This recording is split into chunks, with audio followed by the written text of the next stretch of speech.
Hi, everybody. I thought today I would just spend a few moments with you all by way of a response to yesterday's video presentation by Dr. Ricky, where Dr. Ricky is talking at length, and I mean at length, for an hour and 40 minutes or so about the mechanisms around some of the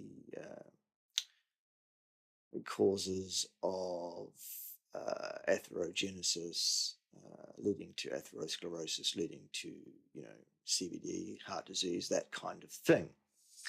Um, the the first comments I need to make about the video posted by Dr. Ricky uh, are along the lines of a repeat of my challenge to Dr. Ricky to come forward, to identify himself, and to provide us, by which I mean me, in confidence, with his medical registration number. The reason being that there is very good, very high level evidence to suggest that Dr. Ricky is in fact an imposter, does not exist, in fact, as an actual person, but is indeed a character, is indeed somebody else, most likely, who is masquerading as a medical doctor. Anywho, I have once again issued the same challenge that Dr. Ricky should come forward. I have once again invited Dr. Ricky to have a debate with myself on camera regarding these issues. Dr. Ricky has not come forward, and neither has Dr. Ricky agreed to round 2 of a discussion with me on camera. Make of that what you will, boys and girls, ladies and gentlemen, attack helicopters, tuna sandwiches, Lego trains, diesel locomotives, and anything else that I forgot that any of you have ever told me that you identify as. So that's the first thing. Okay, first of all, we need, I think, for our own surety about who it is that's talking to us online, I think we are entitled to some indication that Dr. Ricky, in fact, exists and is, in fact, a doctor. Interestingly enough, during my exchanges online over on Dr. Ricky's channel yesterday, after he posted this video, one of the devotees, one of the supporters of Ask Yourself and of Dr. Ricky, and also assumably a VG devotee as well, on the basis of the comments that were made, said person did actually provide a proposed identity for Dr. Ricky, did supply the full name of a person who is a practicing family MD in Ontario, Canada, and did supply that person's registration number. I do have that on record, of course. That will be going into calculations around, how things pan out in terms of all of this, and we can then check into that and see if that person is or is not Dr. Ricky, should we require the need to do that at any point. Anyway, all of that preamble aside, let's deal with the actual video posted. Initial commentary about the video itself, I have to say that the information provided in that video, that 1 hour and 40-minute video, at large, on the whole, is remarkably good, actually. The information is very solid in terms of its correctness. It's reasonably well researched, apparently. The way that Dr. Ricky is talking about the information as he goes through his slides is indicative of someone that's done a fair amount of research recently into this area, but it doesn't actually smack to me of the kind of verbal patterns, discussion patterns, speech patterns that you would in general get from someone who actually did understand the material well and actually who was a medical practitioner. Or indeed, if I'm wrong in that respect and Ricky does exist and Ricky is actually a family MD, it perhaps wouldn't be that surprising either, because a family MD is not a specialist in the pathophysiology of atherosclerosis, and so stumbling a bit and kind of on a few things and struggling with the information a bit to get it across in an accessible fashion to people, wouldn't be that surprising. But I'm still leaning towards this is someone, pretending to be someone they're not. That said, as I say, the information in and of itself are really quite good for the vast majority of the video. And in fact, it seems to be a bit of a red herring, a bit of a goose chase, really, because almost everything in that video I agree with absolutely, entirely, 100% is in line with what I teach and what I have been teaching for at least 15 years.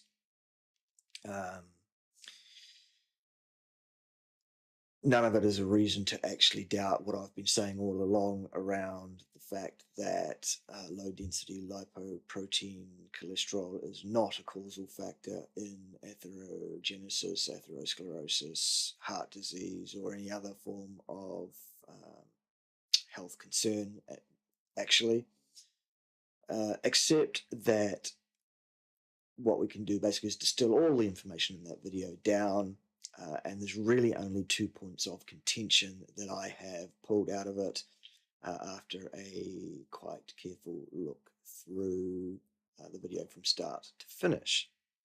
The 2 points of contention are that Dr. Ricky claims on slide 16 that the native LDL cholesterol in and of itself can be pro-inflammatory, and then refers to, without actually referencing, mind, no reference given, but refers to some supposed research around the native or unmodified LDL as generated by the body or indeed consumed in the diet, whatever.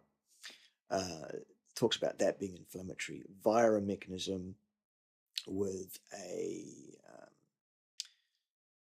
cell membrane associated protein which is involved in the binding of immune cells to tissues that are inflamed. And it's called the ICAM or ICAM molecule, if you like. The way to think about ICAM is if my fist here is an epithelial cell, the ICAM is like a little hook that sits on the surface of that cell, and then if another different molecule comes along that is designed to latch onto it, then latch it will. So that's what we get. And as such, the research that Dr. Ricky is referring to talks about an upregulation of the expression of the ICAM protein on the cell membranes of the vasculature in direct response to increases in the concentration of native unmodified LDL. So my response to that claim made in the video is as follows. Number one, there is no reference supplied there whatsoever. It's just a statement that has been made saying there's evidence to show this, but the evidence is not actually provided by way of a reference. I have, obviously, knowing quite well what is in the literature and having read a lot of it over many years, I do know what is in the literature. I do believe I know which study or studies it is that Dr. Ricky is referring to there. Largely, they are studies either, there's two studies I've seen, or two groups of studies actually I've seen. One involves the use of a human umbilical vein material as a model, and the other group of papers in this area use either murine or rabbit or other animal models for that purpose. So in as much as talking about external validity to the target cell that we're talking about in the real world, we have a problem. There are clear differences between veins and arteries in terms of the expression of ICAM molecules or ICAM proteins.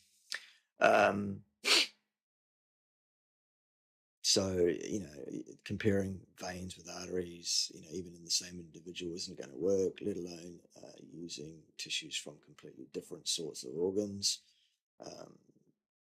umbilical cords versus actual vascular tree epithelial cells in, the living adult human, or indeed completely different species, it's not so good. Anywho, all that aside, that sort of saying, that's not particularly scientific, to then turn around and say that increasing the concentration of LDL-C, even if it is associated with an increase in the expression of ICAM molecules, proteins, that doesn't mean it's pro-inflammatory, okay? The only time that inflammatory type cells are going to bind to an ICAM sitting on a epithelial cell is if that cell is itself activated, and that requires the involvement of various pro-inflammatory cytokines such as interleukins, for example. There are several different classes of these pro-inflammatory mediators that need to be activated before the cell will then actually put its hook out so that it will bind. Okay, so it's like Velcro, if you like. You can't say that half a strip of Velcro would, keep a shirt together. If your shirt was a Velcro shirt and you had one strip of half the Velcro and you didn't have the other, and you were trying to get it to, it's not going to work.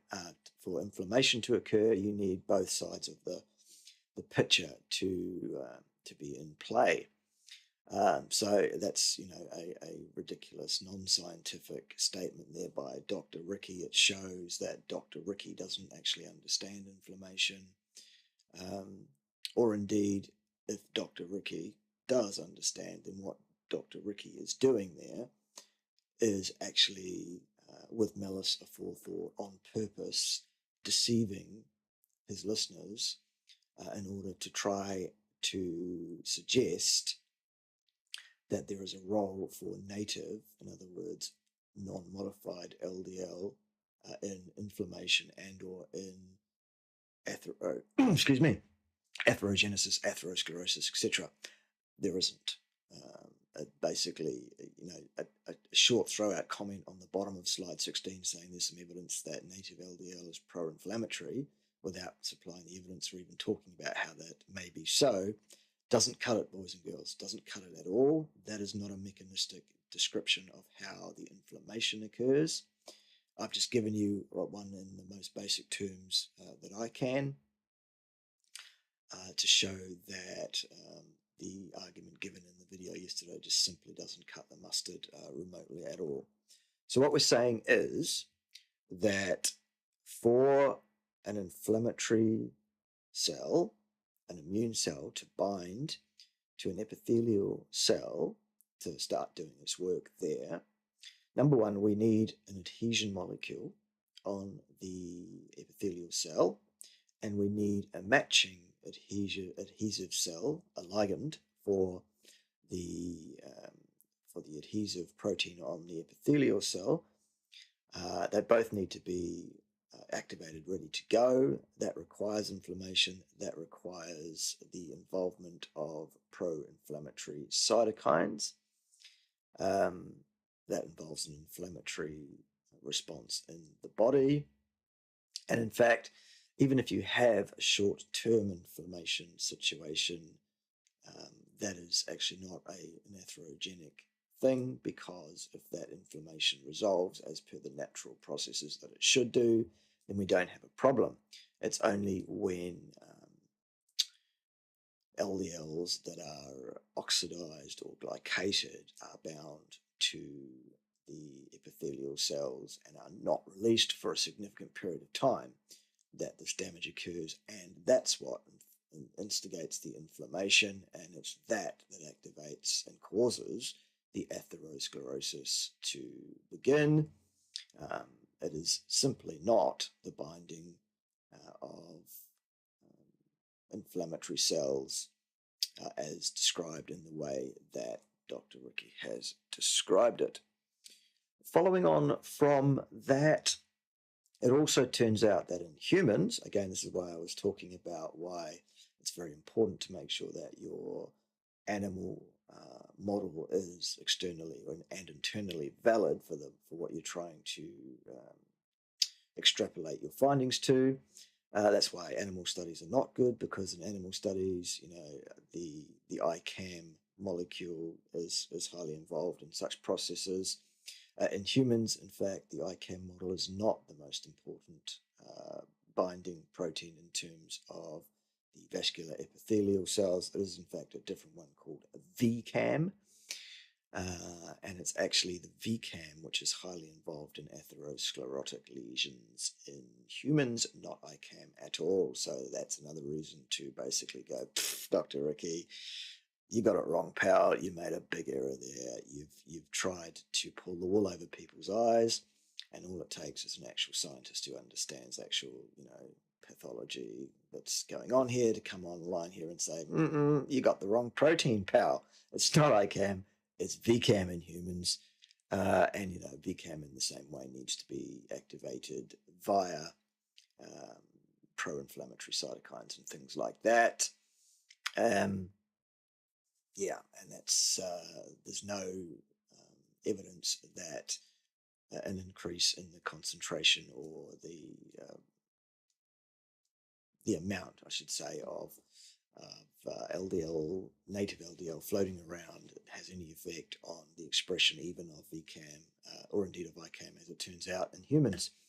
And I've got a study that I will go to support that assertion a little bit later on.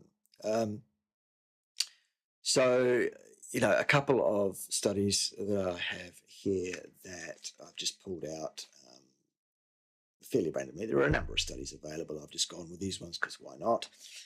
Here are a couple of different studies that talk about the requirement for pro-inflammatory cytokines to activate inflammatory cells before they will bind to the binding proteins that may or may not be expressed on the epithelial cells.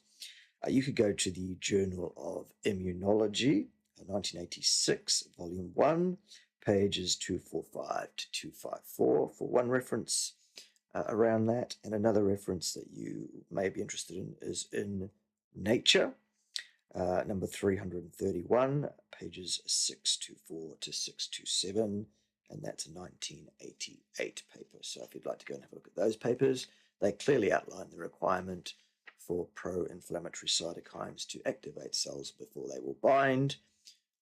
That's the part that says you need two sides of the Velcro, one side won't do it, and saying that the addition of one side of the Velcro as a pro-inflammatory artifact is therefore completely false, unscientific, non-mechanistic, and the sort of thing that you'd expect from someone who had an agenda to push and had the will to try and pull over people's eyes. So nice try, Ricky. Epic fail. Wrong in that respect. Native LDL is not involved in the upregulation of any of the binding proteins on human vascular epithelial cells in the arteries, which is where atherosclerosis occurs. The study that I have around that If you'll excuse me for just a moment, I'll grab that for you here. It is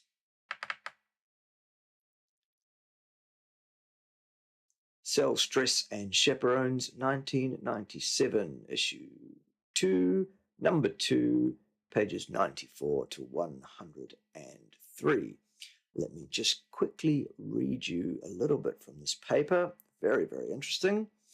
And this is where they have looked at these authors have looked at the expression of the mRNA encoding for the synthesis of the ICAM, the VCAM, and a third actually important binding type protein on human vascular epithelial cells called ELAM. So ICAM, VCAM, and ELAM are the three involved. So basically, the key sentence here is this mRNA expression for those three things, the three different mRNAs, did not change during a further cultivation in serum-free medium and was not further induced by addition of native or oxidized LDL. That's a worry, isn't it? So we're being told by Dr. Ricky, probably from an umbilical cell study, or probably from a rabbit or mouse study, actually more likely, that increasing the concentration of native LDL is associated with an increase in the ICAM molecule, and therefore it's pro-inflammatory. Here's a study in human beings that says, nope, that's not so at all. So sorry, game, set, and match there, Dr. Ricky. You lose again. Epic fail there. In the study that I'm talking about here, they had different classes of oxidation, or different levels of oxidation for LDL. They had a native or non-oxidized LDL. They had an oxidized LDL, which was slightly oxidized. They had a moderately oxidized, and they had a highly oxidized form. And neither the native nor the oxidized had any effect whatsoever on ICAM, VCAM, or ELAM expression in human vascular epithelial cells. Only moderately and highly oxidized form of LDL did that. Game, set, and match. Sorry, Ricky, wrong. Okay, so there we go. That's basically that one there. So that said, that was the first major error in the video by Dr. Ricky that I hope should sort it out for you. Just absolutely ridiculous nonsense there, and purely, as I say, it's either a mistake from someone who is completely out of their depth and doesn't know what they're talking about as regards the scientific inquiry around the pathophysiology of atherosclerosis in human beings, or it's someone who is trying to pull the wool over people's eyes to suit their own agenda. Either way, doesn't matter. Either way, what that does is basically destroy completely any credibility that Dr. Ricky may have had by posting what is otherwise a quite good video, as I said, in terms of some of the mechanisms around it, etc., etc. So that was point one. Point two, later in the video, Dr. Ricky talks about, he makes the admission basically that actually it's modified LDL that is involved in the atherosclerotic process. It's still not causal, it's involved. Native LDL, not at all, only modified. And as such, he talks about the forms of modification of LDL, and he talks about glycation as one. That's the sugar associated one. He talks about oxidation, which is the oxygen form. He talks about carbamo, which is another form again. And then he has several different forms of the different things that can alter the LDL molecule and then make it so that it's pro-atherogenic. And he includes in that list bound LDL, in other words, native LDL that is bound to the vascular epithelial cells. Okay, that's just ridiculous. Bound is not altered. Bound can be released. it's not in the same category. It's another attempt to obfuscate the need to prove his positive standpoint in the first instance, which was that LDL is an important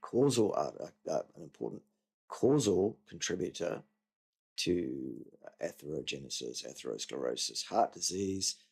It is not, and he's used a couple of really bad, really obvious, really massive either errors or indeed malicious misdirects, misstatements, lies is another word for them, in order to try and convince you of his point, and he's hidden those two massive, massive errors in amongst a bunch of other information which is otherwise good. And he's done that in an attempt to try and save face and to try and provide some credibility to a position which actually inherently has none. So that is my response to the Dr. Ricky video. They are the references that I have provided with you today in order to dispel the mythology put forward by so-called Dr. Ricky yesterday.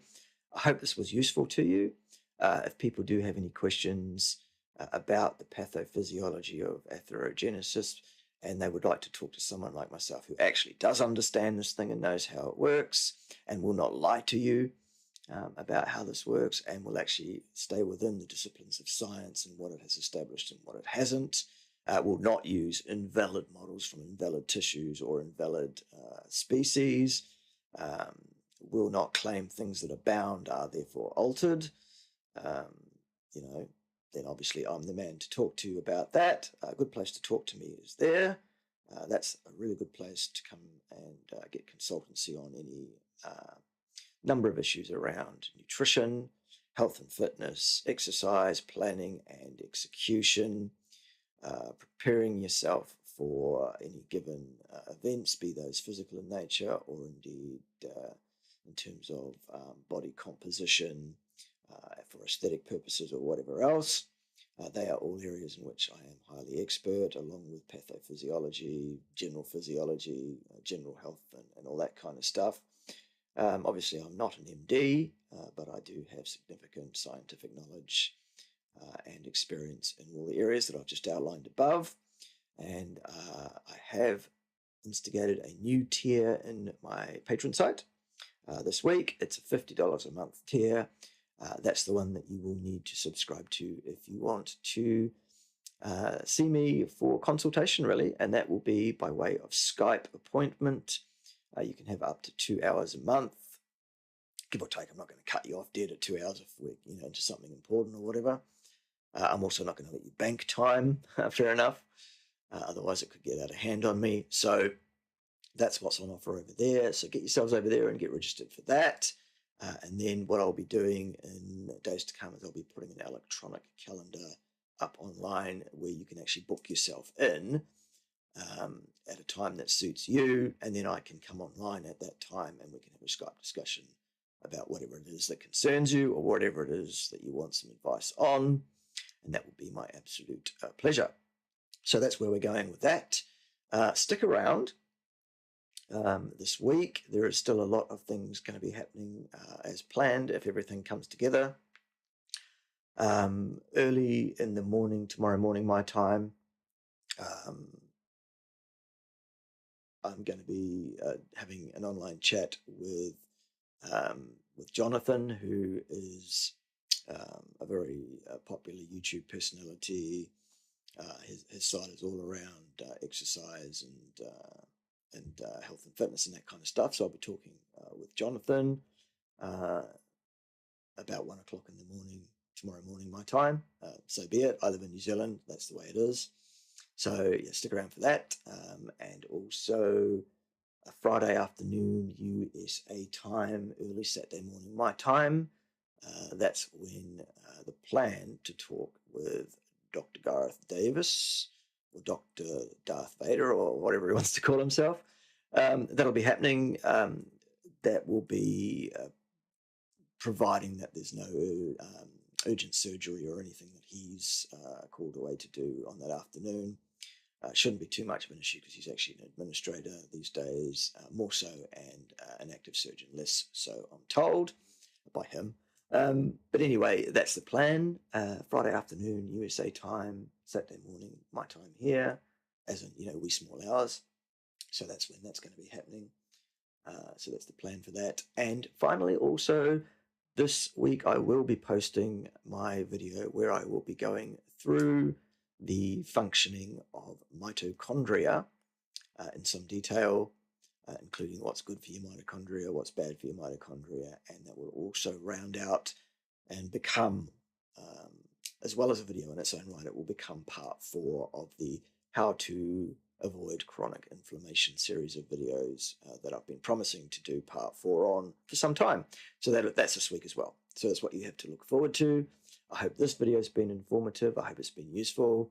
I hope you now understand the difference between a genuine senior academic in pathophysiology of atherosclerosis and indeed one of either a crackpot charlatan MD with no actual specialization in the area who's able to do a bit of research and come online and make himself look a bit silly, actually, or indeed someone masquerading as a doctor who isn't one at all, in fact, and is able to do a bit of Googling and stuff and can present himself in a way that sounds convincing to the general public, but not to someone who actually has some training in the area, like myself. So there you go. That was my response to the Dr. Ricky video. And I hope that I will see you later in the week for any one or indeed all of those events I've just been talking about. Exciting times, boys and girls. A lot happening. A lot's going to continue to be happening. Things are on the grow. That's the way it should be. It looks like I am definitely not going to be continuing my employment in the apple juice factory. Again, that's for reasons beyond my control, around contractual issues and whatever else. That's the way of the cookie crumbling, or the apple crushing, if you like. There you go. So if you would like to support me in a meaningful way, that's how you can do so. In the meantime, while I continue to build and grow this channel, which I now apparently have a lot more time to do, so I'll be around a lot more. So that's good news for everybody. Well, it's good news for most people, but it's not good news for the charlatans. It's not good news for the ideologues that want to come online and lie to you, boys and girls. It's not good news for them. But for you people that are interested in being educated and learning how things work in the real world, absolutely, I would like to think it's good news and that you would be pleased that I will be around more often. So, see you later in the week. Have a good day.